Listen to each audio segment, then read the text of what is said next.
ಗೆದ್ದ ಮೇಲೆ ಮುಗೀತು. ಯಾರು ಕೂಡ ಇನ್ಯಾವುದರ ಬಗ್ಗೆಯೂ ತಲೆ ಕೆಡಿಸ್ಕೊಳ್ಳಲ್ಲ.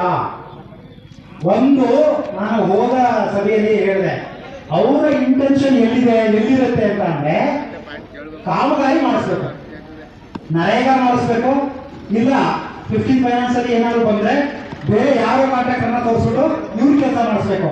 ಇದಿಷ್ಟೇ ಇಂಟೆನ್ಷನ್. ಯಾಕೆ ಅಂತ ಅಂದ್ರೆ ಹಿಂದೆ ಯಥಾ ರಾಜ ಕಥಾ ಪ್ರಜಾ ಅಂತಿದ್ರು. ರಾಜ ಹೇಗಿರ್ತಿದ್ನೋ ನಾವು ಪ್ರಜೆಗಳು ಹಾಕಿರ್ತಾ ಇದ್ವಿ. ಪ್ರಜಾಪ್ರಭುತ್ವದಲ್ಲಿ ಉಲ್ಟಾ ಇದ್ವು. ಯಥಾ ಪ್ರಜಾ ಕಥಾ ಅಧ್ಯಕ್ಷ ಅಥವಾ ಸದಸ್ಯ ಅಲ್ವಾ. ನಾವು ಹೆಂಗಿದೀವಿ ಅಂದ್ರೆ ಅವರಿದ್ದಾರೆ.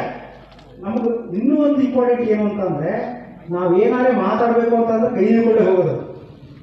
ಕೈ ನೀಡ್ಕೊಂಡು ಹೋದ್ರೆ ಸಮಸ್ಯೆಗಳು ಪರಿಹಾರ ಆಗೋದಿಲ್ಲ. ದಯಮಾಡಿ ಕುಳಿತು ಮಾತನಾಡಿದ್ರೆ ಪ್ರತಿಯೊಂದು ಸಮಸ್ಯೆಗೂ ಪರಿಹಾರ ಇದೆ.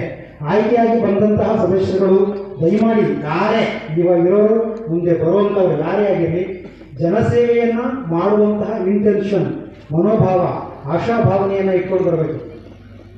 ಎಲ್ರಿಗೂ ಅವಕಾಶಗಳು ಸಿಗೋದಿಲ್ಲ. ಜನಸೇವೆಯನ್ನು ಮಾಡುವಂತಹದ್ದು ಅವಕಾಶಗಳು ಎಲ್ರಿಗೂ ಸಿಗೋದಿಲ್ಲ. ಹಾಗಾಗಿ ಸಿಕ್ಕಂತ ಅವಕಾಶಗಳನ್ನ ಸದುಪಯೋಗ ಮಾಡ್ಕೋಬೇಕು.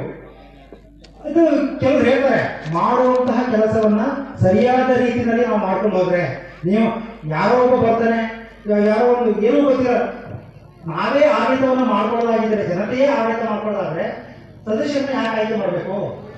ಒಂದು ವಾರ್ಡ್ನಲ್ಲಿ 400 ಜನ ಏನು ವೋಟರ್ಸ್ ಇರ್ತಾರೆ, 400 ಜನವೂ ಆಡಳಿತ ಮಾಡಲಿಕ್ಕಾಗಲ್ಲ ಅಂತೇಳಿ ಒಬ್ಬ ಸದಸ್ಯರನ್ನ ಆಯ್ಕೆ ಮಾಡಿ ಕಳಿಸುವಂತಹದ್ದು.